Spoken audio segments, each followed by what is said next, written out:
Get my 6.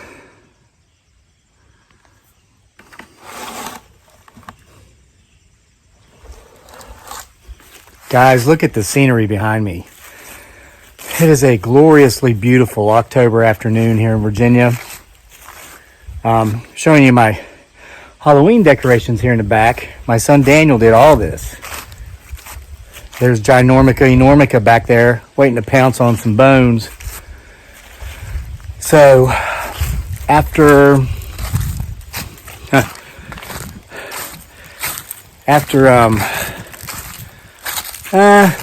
or 5 days straight. Oh, it's got some fallen leaves behind us. Falling leaves, they're beautiful. Check that out. We're going up there. You can see our tent up here at the campground. We're going to walk up there.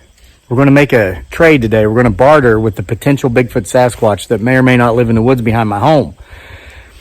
I need some dry sticks to start our wood stove fire tonight in the wood stove.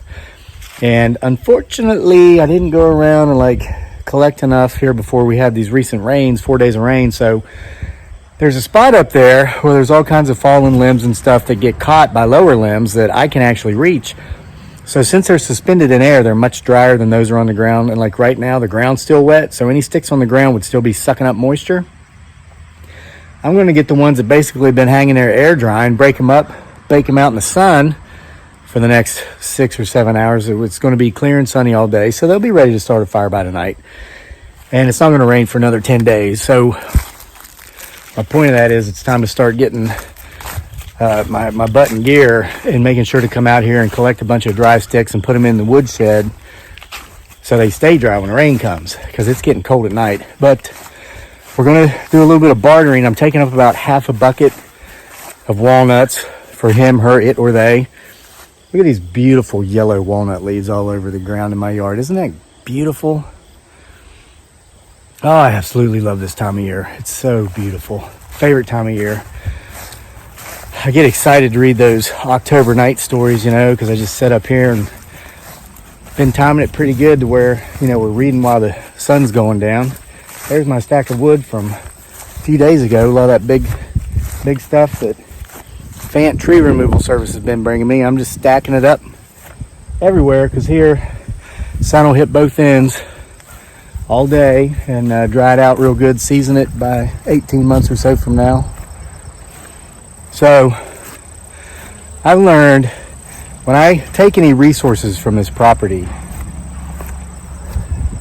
yep, that's part of the story we're going to talk about today too. A lot of people have been saying, why haven't you gone back up into the lair? You left a trail cam up there 3 weeks ago. I want to see what's on it. I want to see what got your pumpkin and brought it back and put it here before you even got home.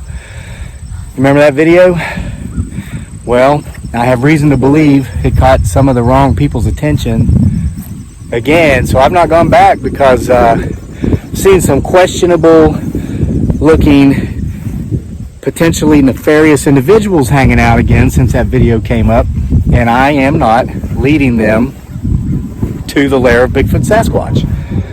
The potential lair of Bigfoot Sasquatch, where about a year ago, last October, we may or may not have got that sucker on camera walking down the hill after stealing one of our trail cams last year. So here's my point. I'm talking about bartering. Now I'm going to come up and I'm going to leave him, her, it, or they a bunch of walnuts, which they obviously like. They could come into the yard and pick them up at night, and we just leave most of them down there anymore for the squirrels. But we know if these creatures do exist, they're very elusive and they don't want to be seen. So I don't want to have to put them in a position. We're getting close. We're almost there. There's a tent and me and my buddies were hanging out there at the campfire this weekend. I don't want to put him, her, it, or they into a position where they've got to cross 250 or 300 yards of open space and potentially be seen by someone who's got no business seeing them. Why? Because you know what? You would not believe, and maybe you would, how many people, almost daily, comment on the channel that I should dispatch one of these things. You know what that means? That's whatever, it all means the same. They say I should kill one of these things to get proof of their existence. And I would be rich and famous. and blah, blah, blah. And that's when we say a prayer for them. We pray, God, please bring this vertically challenged individual who lives under a bridge the same health, wealth, and prosperity you have so blessed our household with. Amen. Then we ban them, because we will have no talk of that. We will have no talk of bringing any harm to these mysterious, elusive creatures, should they indeed exist. I don't got to prove nothing to nobody. I'm already rich and famous. Well, not really. You know, quasi-YouTube famous. You know what comes with that? A lot of harassment, not a lot of wealth. People, you hear them say, well, I would like to have the rich part, but not the famous part. Well, when you're YouTube famous, you don't even get the rich part. I mean, hey, I'm grateful that we do as well as we do, and we get the bills paid, and we want for nothing. Our needs are met, and we have a couple nickels left over.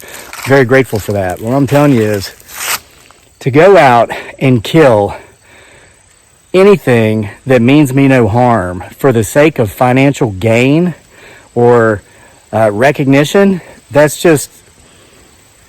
disgusts me. So what we barter here is not so much, walnuts. Ugh. I just heard like a loud crash in the forest right here in front of me. We might have to go in there and see if we can or cannot see, or if we can or cannot hear what may or may not have made that loud crash. You might want to rewind and see if you heard it too. It sounded almost like a tree being pushed over. But here's the point, okay? Yeah, I'm going to leave some walnuts in exchange for some sticks that I'm going to dry out all day to start my wood stove fire tonight. But here's what I have learned is most important to barter with these potential beings that may or may not exist and which may or may not live in the forest here behind my home. It's called respect, and it's called safety, okay? I respect them. And so many other folks have said so many times that if he, she, it, or they meant me harm, if they wanted to hurt me in any way, they would have by now. And I am in complete agreement with that. So here's where I'm going to dump my nuts. I hope they like these nuts. Which nuts?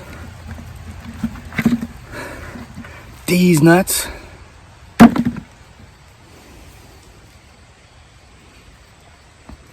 And I'm going to be taking some sticks from here too. But I may or may not have seen movement at my direct 12 o'clock. So you get my 6. And since we're up here, let's do a bit of squatching. All right, now, with that said, what I was getting at, if any of these entities wanted to hurt me, they would have by now. I've been here for 4 years, and they've not done that. So why? It would be very disrespectful for me to either hurt one of them or knowingly lead someone to them who would bring them harm. So like this morning, I mountain biked about 12 miles because, I'm training to win the 2020 Tokyo Summer Olympics 1500 meter gold medal here this fall, in the fall of 2020, in my backyard here in Virginia. And it's already been hyped up. They're calling it the Thrilla in Virginia. I'm going to do what many people would say couldn't be done. I'm going to win a gold medal, an Olympic gold medal at 46 years old, way past my prime. The Thrilla in Virginia. Okay, it's what's being called, and I'm going to get it on film so everybody will see it. So I'm out there doing 12 miles this morning on a bike because I like to cross train because my back has issues with the pain. Did you see that? There is movement at my direct 6 o'clock, something peeking in and out behind a tree.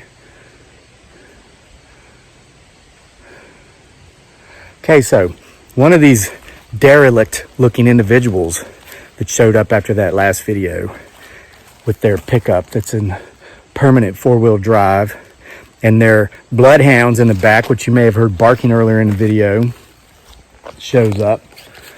It's like, going real slow behind me, you know, on this old curvy country road. So I'm like, you know, try to pull over out on a wide spot so it'll pass me. It goes by real slow, give me a dirty look. Well, I get on up the road a little bit, and he's parked there beside the road, and he's standing out of his truck. Standing there with his arms crossed. And yeah, I see him running around behind the trees back there. I see him, and I know you saw him too. Standing out with his arms crossed, giving me a dirty look. So I wave. He just stares at me. Then I say, "Good morning." He just stares at me. I thought, okay, what is this passive-aggressive derelict up to? And then I thought, you know what? He's probably thinking you're mountain biking on your way to the potential lair of Bigfoot Sasquatch, heading out to get that trail cam. And I was within range of it. And I thought, well, today's just not the day. I'm not going to go retrieve that trail cam. And yeah, I saw that one too. We're being trailed all the way down the hill. Surprise, surprise. And they're listening right now. And they know that my words are sincere.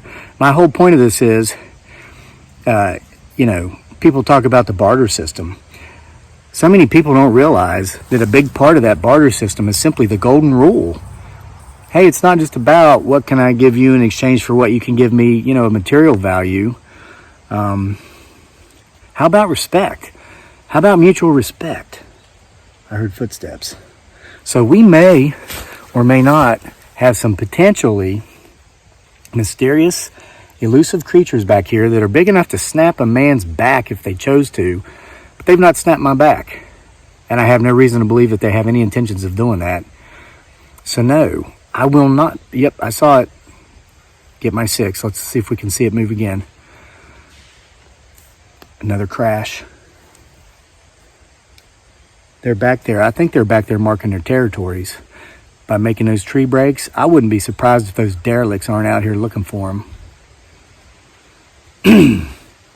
Tell you what, I might be sticking some more trail cams up out here, and not to catch a potential Bigfoot Sasquatch that may or may not live in the woods back here, but to catch those potentially trespassing derelicts.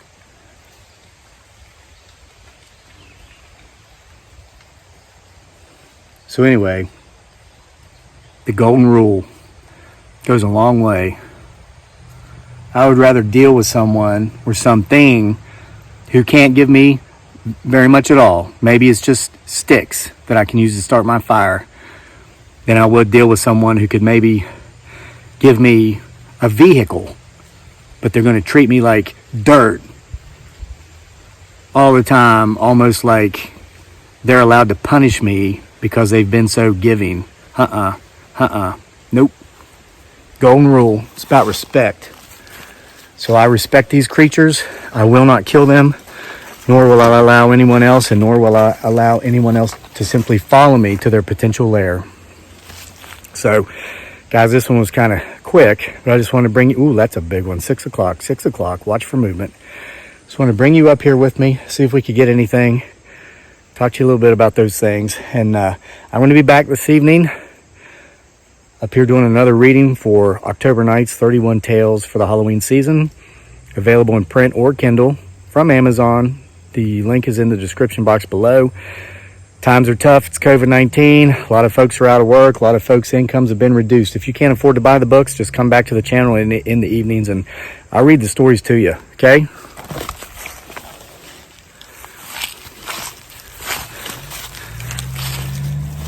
See you for more next time.